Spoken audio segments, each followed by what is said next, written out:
I started this YouTube journey in order to grow in the open and document everything. The wins, the mistakes, the lessons acquired during the journey. I've been now doing this for about 2 months, 62 days to be precise, I believe, and 9,029 views. Further down the line, I wanted to make this update video. I've already made a video after 30 days that you can find here. This is actually the first time that I'm plugging in an old video. It was kind of something that I wanted to do today, so check. And if you're thinking about starting a YouTube channel, I hope that this helps you and inspires you to take the leap, because one of the reasons I want to document everything from the very beginning as a pure newbie, as someone who's, starting the whole content creation journey, not just YouTube. I want to showcase that you actually already grow so much without the views, without, any metrics and results. The amount of stuff that I learn and I discover even just about myself is insane. So anyway, I hope this helps some people out there to get started and take the leap forward. So before we get into the wins, the learnings and the mistakes that I made, I actually want to talk quickly about what was the mindset that I started with in this journey and where I'm at right now. So initially, when I started this YouTube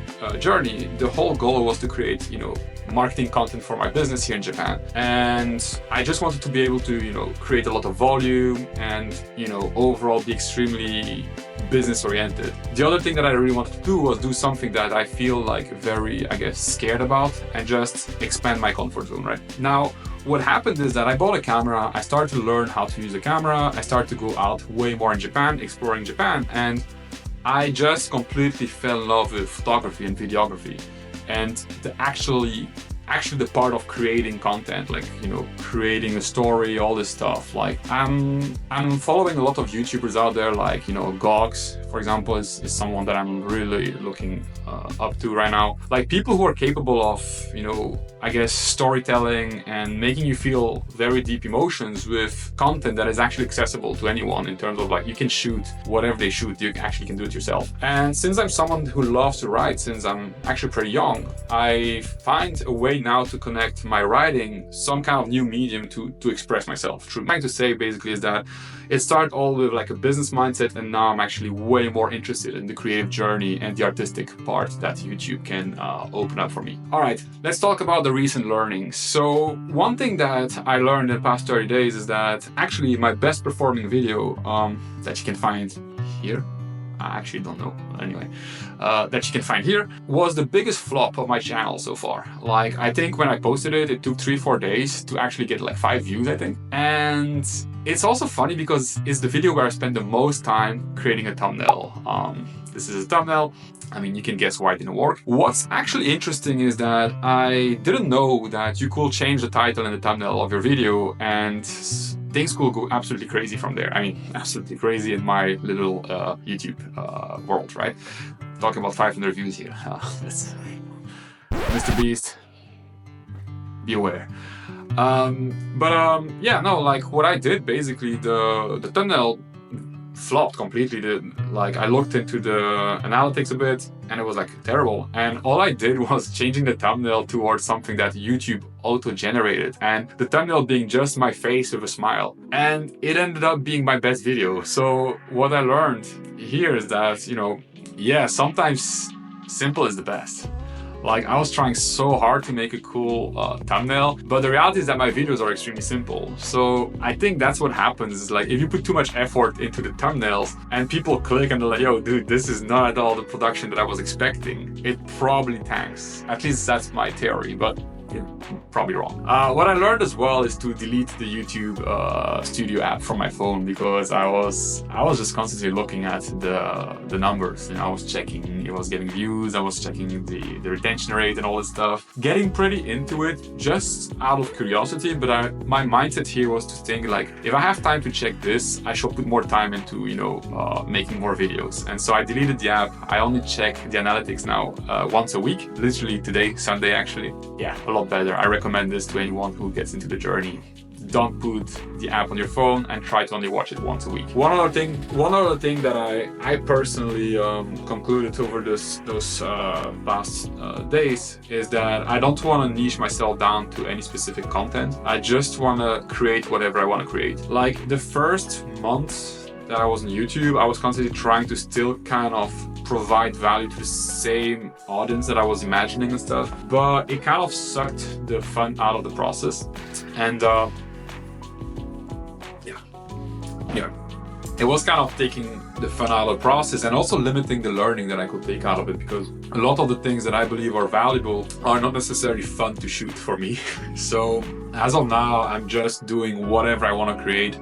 I still try to focus on, you know, at least giving value to people and sharing my learnings, but I really do it in a way that I actually enjoy making. Another one is that overall, I'm also trying to go back to scripting a bit my videos, because I did shoot a couple of them and they were like 25-30 minute videos of me just rambling. So sticking to a script, definitely. Not going word by word, but overall, before shooting, what I do is I will usually read the script 2-3 times and then I just start recording.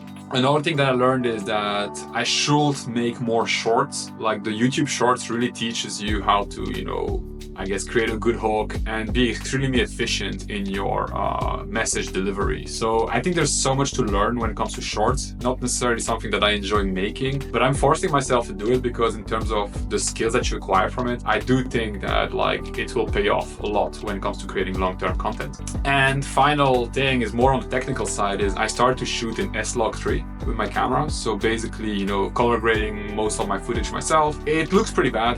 I really need to learn to color grade. If you're someone out there, by the way, who knows a lot about color grading, or even you don't know much, you probably know more than myself, reach out, please help me. There's so many videos out there, but I feel like every time people are just trying to sell me their LUTs, you know, they try to sell me something and I'm just like, just teach me how to color grade, you know? And I'm not sure, I feel like maybe it's just a personal taste at this point, but this is not a thing. I learned really how to use my camera, like in manual mode. I learned everything about the camera. I did nerd out the whole thing like crazy. And that has been a lot of fun, a lot of frustrations, because a couple of days where I went to, you know, shoot, I completely messed up all the footage. So yeah, anyway.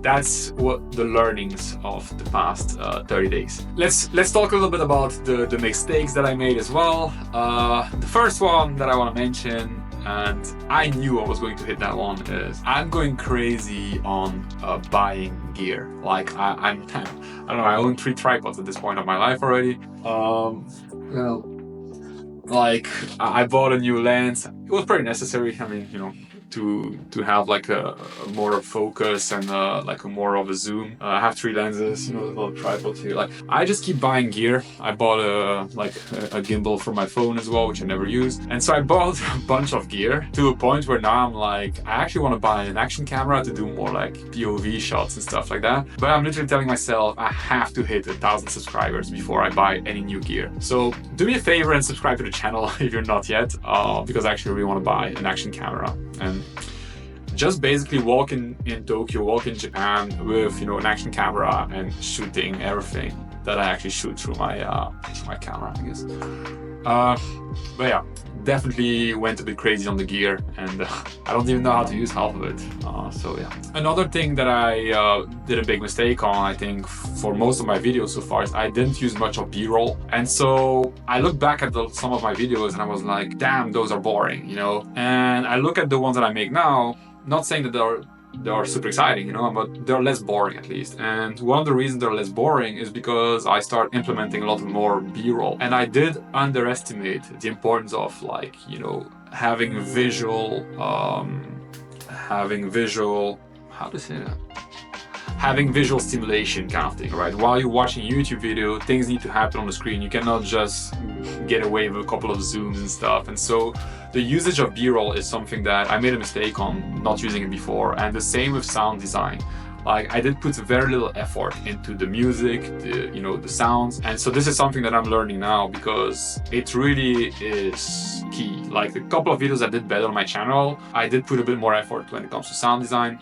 And so I feel like if you make a video, you cannot just half-ass stuff. You should take care of all those things. And the last mistake that I made is watching too many of those YouTube gurus. And don't get me wrong, I think there's a lot to learn from people, but I get to a point now where I feel like nobody can really help me, because now it's just about doing and finding out my own voice and figuring out my own style. So watching too many YouTube gurus, I'm sure it happens to a lot of people, but I would, tell you to be cautious, because I feel like a lot of people get stuck at that point, actually, because people keep talking about stuff that it worked for them, but it will not work for you. Your story is different. And I heard one thing that was pretty good from one of those gurus one time, which was the you in YouTube is the most important aspect. And so it will be foolish to believe that you can learn that much from listening to those gurus. At some point you gotta start shooting, gotta start recording. And so I made the mistake to probably overconsume a little. Before I talk about, you know, what's next for the channel, I want to talk about what I used to be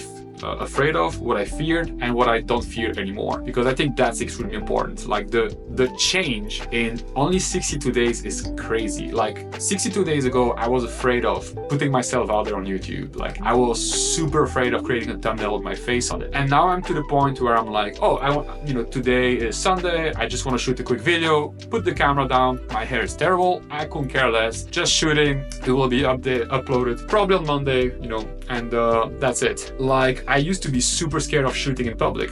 Don't care anymore. I used to be afraid of doing, you know, live podcasting. I did one recently. So the amount of things that just uploading 35 videos on a YouTube channel allow me now to look at and be like, well, I can do that, is insane. And so for me, this is the biggest win. Like there are so many things I used to be afraid of that I now look at and I just see opportunities and, you know, ways to collaborate and ways to have fun and being creative. And so kind of wanted to share that as well. Anyway, when it comes to what's next for the channel, I kind of want to do more and more complex projects, like longer videos where, you know, I spend more time on the script, I spend more time on, you know, the storyboarding and like really figuring out how to play with different angles and the lights and stuff. And so I'm actually looking to connect to more creatives here in Tokyo in order to, you know, hang out, do projects together. You help me, I help you, right? We create content together. This is one of the biggest struggles for me. I don't have a creative network. Like I'm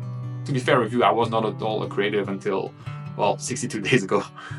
So I'm trying to connect to more people in order to do, you know, more complex projects. Another goal for me that I want to announce is that I will try to upload 4 videos a week. So 2 long forms and 2 shorts.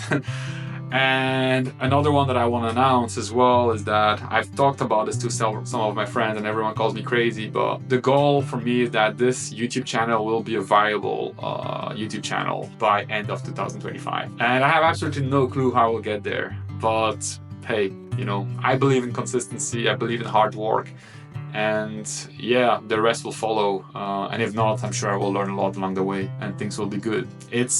Yeah, if you're someone out there who wants to start, please do me a favor, don't wait, just start. It's good. Like, you know, I'm talking about what I see in terms of positivity for myself, but I also see a lot happening around, you know, some of my friends starting their own channel, my family, my nieces are starting, you know, to shoot and make content and express themselves in a more free way. And so, you know, be that person who inspires others. You know, you see this ripple effect, just that is so rewarding. Anyway, thank you as always if you sticked around until now, appreciate it, and I'll see you guys in the next one. Cheers.